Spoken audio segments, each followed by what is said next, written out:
Jeremiah chapter 31. At that time, declares the Lord, I will be the God of all the families of Israel, and they will be my people. This is what the Lord says. The people who survive the sword will find favor in the wilderness. I will come to give rest to Israel. The Lord appeared to us in the past, saying, I have loved you with an everlasting love. I have drawn you with unfailing kindness. I will build you up again, and you, virgin Israel, will be rebuilt. Again you will take up your timbrels and go out to dance with the joyful. Again you will plant vineyards on the hills of Samaria.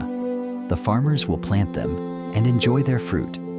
There will be a day when watchmen cry out on the hills of Ephraim, Come, let us go up to Zion, to the Lord our God. This is what the Lord says. Sing with joy for Jacob. Shout for the foremost of the nations. Make your praises heard and say, Lord, save your people, the remnant of Israel. See, I will bring them from the land of the north and gather them from the ends of the earth. Among them will be the blind and the lame, expectant mothers and women in labor. A great throng will return. They will come with weeping.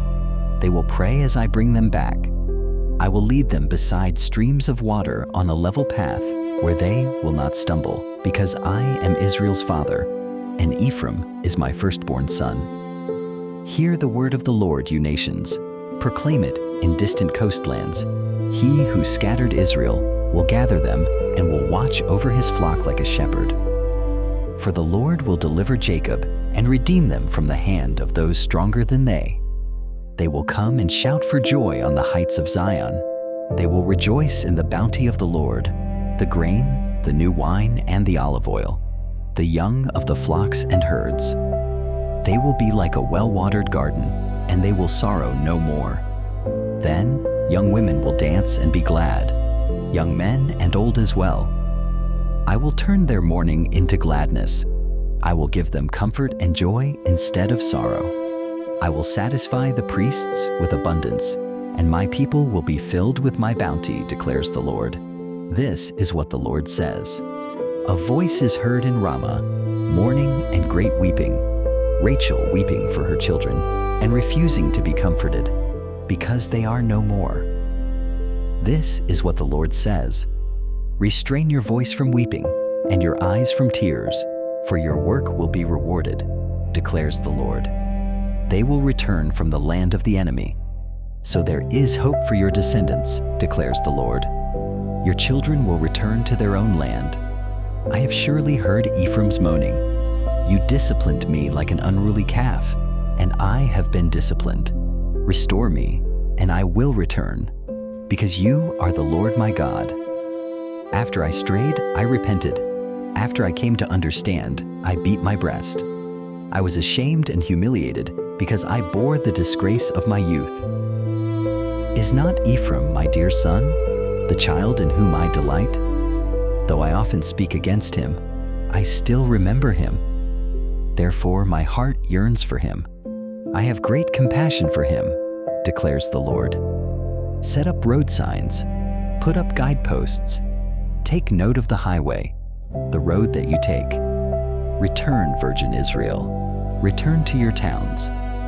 How long will you wander, unfaithful daughter Israel? The Lord will create a new thing on earth. The woman will return to the man. This is what the Lord Almighty, the God of Israel, says. When I bring them back from captivity, the people in the land of Judah and in its towns will once again use these words. The Lord bless you, you prosperous city, you sacred mountain. People will live together in Judah and all its towns, farmers and those who move about with their flocks. I will refresh the weary and satisfy the faint. At this, I awoke and looked around. My sleep had been pleasant to me. The days are coming, declares the Lord, when I will plant the kingdoms of Israel and Judah with the offspring of people and of animals. Just as I watched over them to uproot and tear down, and to overthrow, destroy and bring disaster, so I will watch over them to build and to plant, declares the Lord. In those days, People will no longer say, "The parents have eaten sour grapes, and the children's teeth are set on edge." Instead, everyone will die for their own sin. Whoever eats sour grapes, their own teeth will be set on edge. The days are coming, declares the Lord, when I will make a new covenant with the people of Israel and with the people of Judah. It will not be like the covenant I made with their ancestors when I took them by the hand to lead them out of Egypt, because they broke my covenant, though I was a husband to them, declares the Lord. This is the covenant I will make with the people of Israel after that time, declares the Lord. I will put my law in their minds and write it on their hearts. I will be their God, and they will be my people. No longer will they teach their neighbor or say to one another, "Know the Lord," because they will all know me from the least of them to the greatest, declares the Lord. For I will forgive their wickedness and will remember their sins no more. This is what the Lord says, He who appoints the sun to shine by day, who decrees the moon and stars to shine by night, who stirs up the sea so that its waves roar. The Lord Almighty is His name. Only if these decrees vanish from my sight, declares the Lord, will Israel ever cease being a nation before me. This is what the Lord says.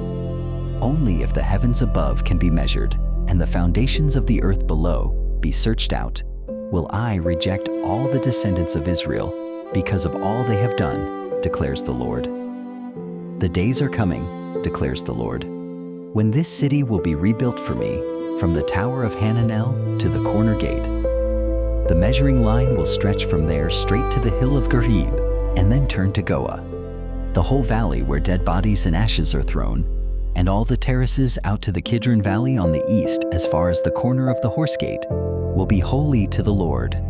The city will never again be uprooted or demolished.